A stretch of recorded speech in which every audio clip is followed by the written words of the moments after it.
Tranquille petit, ça va, je t'ai, bouge pas, d'accord?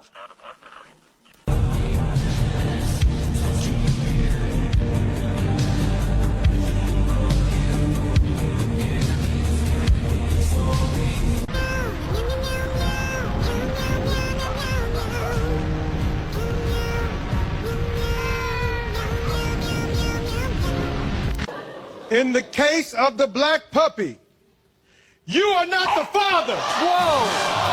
Hey, let's settle down. Let's settle down, please.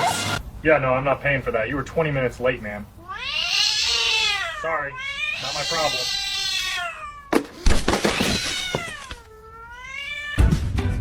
Silver streak, black sky, turn it up and let it ride. Earth is shining like a jewel, moon's pulling us inside, hands in the